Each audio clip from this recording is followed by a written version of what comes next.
Hey there. Welcome to Psychology 101. Um, Introductory course into the world of psychology. And this is the first, obviously, of 7 weeks of virtual lectures. I try to keep these relatively short and to the point, although I am a professor, so sometimes I run off on a tangent. I try to eliminate that as much as possible. So bear with me. But again, welcome to 101 Psychology, Introduction to Psychology. And what I'm going to talk to you about for the next few minutes has to do with the foundations of this. If I have time, if I don't run over my target goal time wise, we may even get into a little bit of the history of it. But let's start out with just the basics, which would include, of course, the definition. What is it? In the class, I would be asking you this and asking you to answer, but obviously that's not the way this works, so I'm going to give you all the answers. The definition of psychology, very simple. The scientific study of behavior and mental processes. Boom, that's it. Okay, I'll see y'all later. No, just kidding. Um, I could tell you where the word itself came from, but it's not important. I could give you a couple of names. Again, they're not important. I don't want to get you sidetracked on some stuff that's really you can read about later. I want to get to the nuts and bolts. So the definition, the scientific study of behavior and mental processes. Well, whoa, we got to break that down because it's not as simple as it sounds. So, what is this scientific process business? What is this behavior, etc.? Scientific process is defined as a systematic observation or systematic observations uh, coupled with measurements using scientific methods. If you've been to high school and had a science class, you obviously know what the scientific method is. It's observation, it's experiments, it's control groups, etc. All those things that you should have a working knowledge of. You don't have to have an in depth knowledge of it, just a working knowledge. So, systematic observations and measurements using scientific methods. In other words, it has to be cross checked, right? I can't just throw something and say, okay, this is science. I have to prove it to you, and that's what we look for. Uh, and then the second thing mentioned, behavior. So the scientific stuff, behavior. This is where it begins to get not complicated, but separated from other sciences. Behavior. Anything we can observe and record. Now, you've heard this word before, I'm sure. Empirical. The newscasters love to say that. They love to throw that word around. They don't even know what it means, half of them probably. Empirical simply means observable. That's all it means. It sounds fancy. So, behavior, anything that's empirical, anything we can observe and record. So, I can see your behaviors, right? Here you go. Ready for this? Your behaviors don't tell me much. They tell me the surface stuff. They don't tell me why. How do I find out what the why is? Which is what psychology wants to do. I delve into mental processes. Remember that the definition says the scientific study of behavior and mental processes. I need to find out why you are behaving the way you are behaving based on mental processes. What are mental processes? That's the undercurrent. That's the hidden stuff. That's not empirical. I can't observe that. I can observe the results, i.e., behavior. I can't observe what's causing the behavior. So, what are mental processes? Private internal experiences made up of thoughts, perceptions, underlying perceptions. That's probably one of the most important words in psychology. Feelings, uh, that is, emotion, and memories. I can't observe any of that. I can't see that. Some people think they meet a psychologist and we can read your mind. Well, that's the furthest thing from the truth. I can't read your mind. Can I read your expressions? Yeah, body language. I can tell things about what you might be thinking. By the way you do certain things with your eyes, mouth, body position, head position, whether you're leaning forward or leaning back, what are your arms doing, blah, blah, blah. But I can't read your mind. So, scientific, systematic observation and measurement, behavior, anything that's empirical, meaning anything I can observe, and mental processes, the underlying causes of what this stuff is. I mentioned perceptions. Let me mention another word again, feelings. Uh, Feelings equal emotions. Perceptions are interpretations. Very important to understand that. Perceptions are your interpretations of whatever it is you're dealing with. And those come from learning. And we'll be talking about that during this little session in the next 7 weeks. I'll be bringing that up probably time and time again. So, hope you got all that. Let's look at what you do and don't know about psychology. I got to change the position of my computer. Sorry about that. So let's test your knowledge of psychology. What do you know about this? These are true false statements. We only use about 10% of our brain, true or false. Give you about 5 seconds to make up an answer. Okay, the answer to that is false. If you only used 10% of your brain, you would be hooked up to machines, laying somewhere in a ICU, and you would be barely in existence. You use 100% of your brain. Your brain is an interactive tool, an interactive organ. It's a network. It all works together to make you a human being or whatever you are. So no, that's a myth. 10% is a myth. Probably heard that most of your lives. You only if you could use 100% of your brain, you could open doors just by thinking about it. Bull. Nope. Whole thing. Here's another one. Most brain activity stops when we sleep. True or false? And the answer is false. There's a lot of junk going on up in your head while you're sleeping.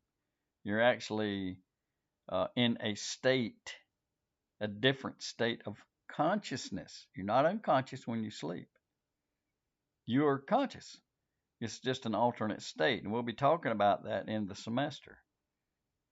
Here's a good one for you. Punishment is the most effective way to change behavior. This one's tricky. The answer to that is true and false. It depends on the person of interest. Little children even can be praised rather than punished. When we talk about or when you read about operant conditioning, you're going to find out about reinforcement and punishment. So, punishment is the most effective way to change behavior. Not necessarily one of those tricky ones. And here's one thrown in for fun. Similarity, listen to it, similarity is one of the best predictors of long-term relationships. What have you heard most of your life? Opposites attract. Well, maybe, yeah, they probably do. But is that conducive to a long term relationship? And the answer to that is probably not. Why? Because you're opposite. You're not sharing stuff. Is there a curiosity? Yeah. I know a couple, I won't mention their name, who have had a long term relationship and they're on opposite sides of the pole in a lot of things, including politics, which has become kind of a forefront thing in the last, I don't know, 10 years. So similarity, wait a minute, I confused you. Similarity is one of the best predictors of long-term relationships, okay? Yes, right. Opposites attract, but long-term relationship, rare. Uh, why would you get into a long-term relationship with somebody who you don't have much interest in, or at least sharing much in the way of most anything? Uh, can it work? It can be made to work, and it can depend on the person.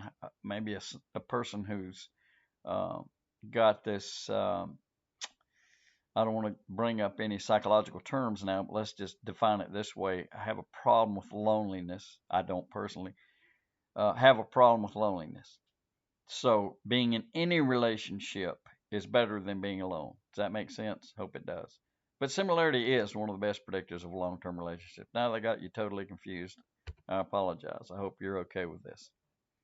If I need to, email me if you don't get it. Okay, some more stuff. What's the difference between me, a psychologist, and a psychiatrist? Very simple. A psychiatrist has a medical degree. I have a PhD. Do I do medical? No. Does a psychologist do does a psychiatrist do psychology stuff? Uh, they try. Um, they don't have the training that we have for psychoanalysis and psychotherapy. I'm particularly a counselor. My approach to psychotherapy is um, more of a CBT approach, cognitive behavioral therapy approach. In other words, I don't go digging back into your past very far.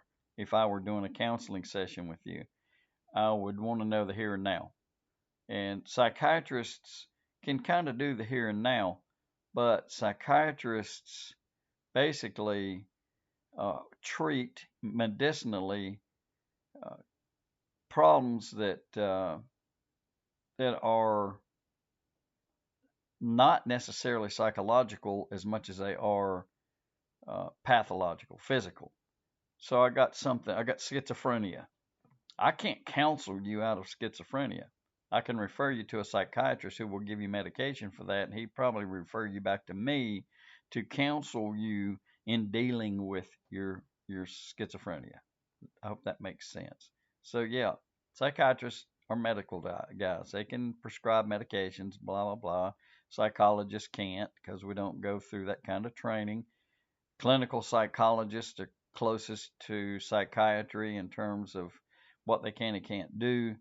Uh, Believe it or not, counselors, clinical psychologists, and psychiatrists often work closely together as opposed to other branches of psychology.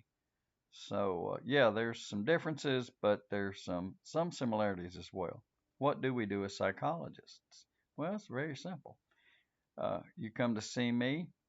I want to know a description of what's going on. Straightforward. What's the matter? Why'd you feel the need to come and see a psychologist? Um, not in an antagonistic way, in a kind, wanting to help you way. So yeah, tell me what's wrong. What's the matter? Well, I got anxiety. Okay, cool. Is it general anxiety? Does it happen to you all the time, or is it set off by something? That's what the description does, and that oozes into the next thing, explanation. Why is this occurring? Now we get more into my uh, circle of knowledge and step a little bit away from what you know. Although you're going to explain to me the situations, I'm going to begin to tear those down and figure out what it is about those that are troublesome. They're going to move after a while. We're going to move into prediction, and the prediction is we're going to identify conditions that are conducive to this problem you're having.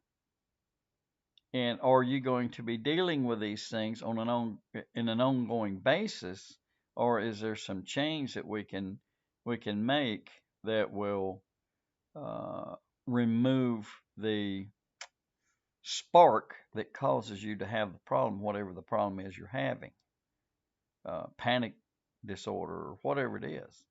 So we have a predictive phase here. What are the chances of this occurring again? And you say, well, every time I go to work, if my boss yells at me, I have this anxiety attack. Well, can we change this? Or that's what prediction deals with. And then finally, four things: description, explanation, prediction, and finally change. What do we need to do to change you? What do I need to do to fix it? And I said that wrong. What do I need to do to suggest to you so that you can fix it? Because I can't force you to do anything. I can make strong suggestions. Hey, uh, here's what we should do with this. When you feel this coming on, you should do this. Or when you find yourself in a situation of whatever, then you need to do that. And whatever the case is. And then it's up to you to do it within reason. So that's kind of what psychology is. One last thing, I would mention what psychology isn't. I'll run through them real quickly. Why not? I just won't get involved with them. Psychic, it's not psychic. Psychic phenomena. The word here is pseudopsychology. That means fake psychology. Uh, I tend to shy away from that word in its definition. I'd rather, instead of saying pseudopsychology, fake psychology, I'd rather say not yet proven, because there's so many things out there. The psychic business, a lot of study going on with that. Uh, Mediums, which is communication with the dead. We're in a Christian university.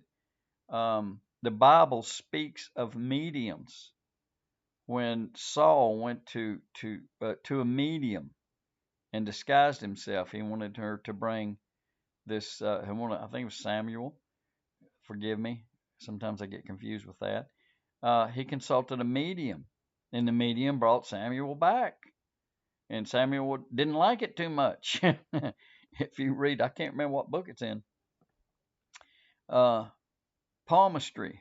People reading your palm, telling you all about your life, how long you're going to live, and so on and so forth. No, that one wouldn't even fall under not yet proven. That's just, you can't do that, at least right now.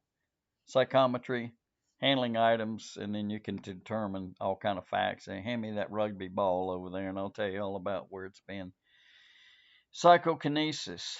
This one's, I think this gets a lot of pseudo support.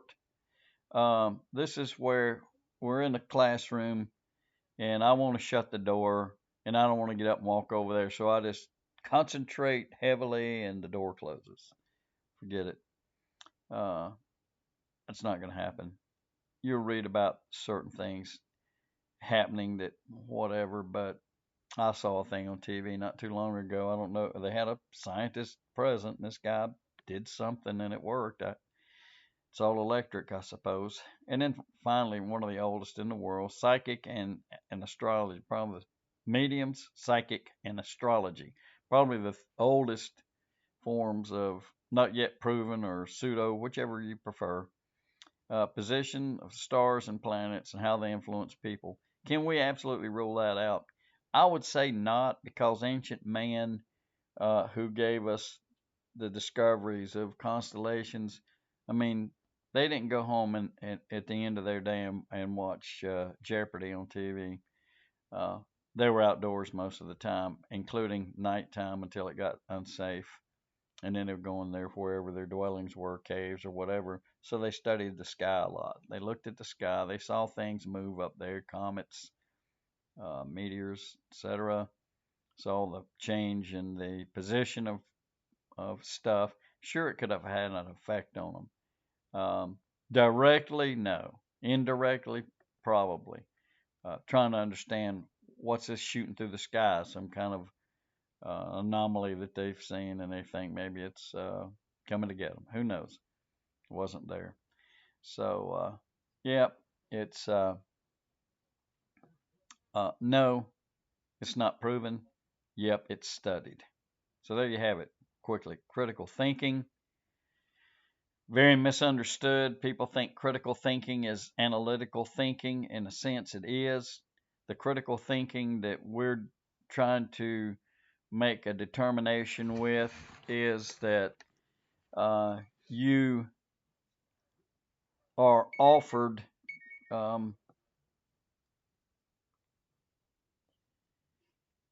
information that maybe you've had a negative perception. There's that word, little air quotes. You've had your interpretation of a situation through being taught is different from the person's perspective of it who's presenting it to you. If you incorporate critical thinking, which is absolutely necessary in any science, including psychology, big time in psychology, You present information that's that's contrary to what I believe. If I'm going to analyze it, I have to use critical thinking. In other words, I have to remove biases. I have to get rid of my biases. I have to put them on the sidelines and think, I'm going to listen to what this person is saying. What is it that they're presenting here? And maybe I'll hear something that might change my mind about what this information is. It's a very hard thing to do.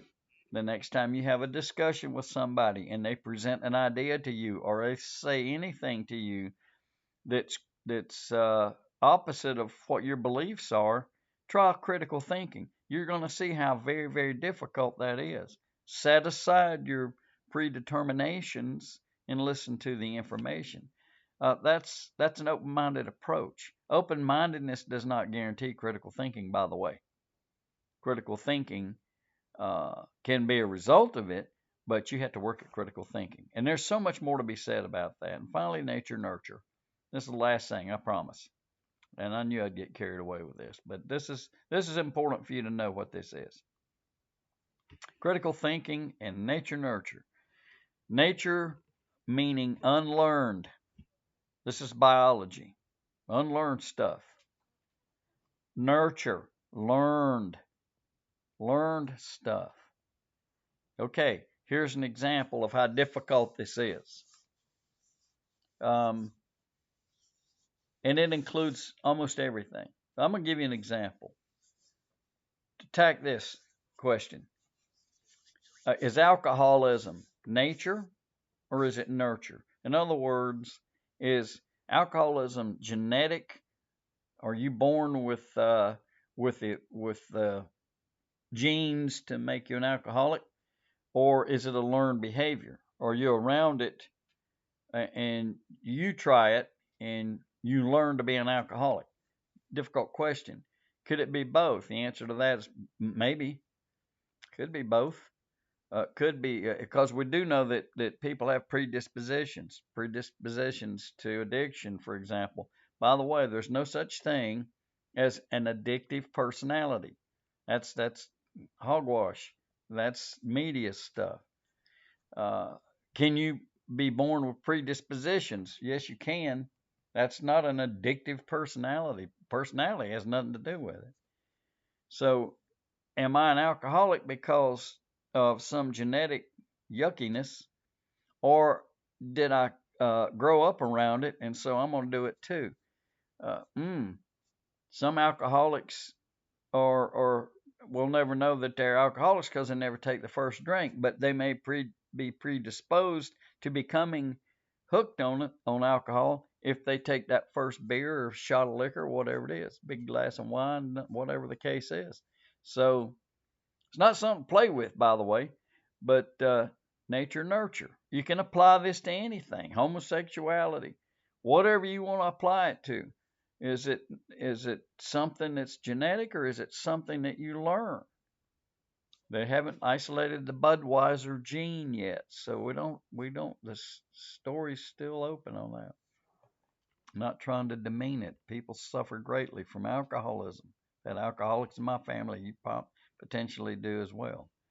So I want to talk to you maybe again later in this week about some important words in psychology, and then I'm going to tear down perception. I want you to get a good understanding of the word perception, but we won't do that today. We've been on the air now for about 25 minutes, so we'll leave it. We'll leave it at that, and look for a second lecture in week one uh, that discusses important words in psychology, including that big word perception. Have a good one.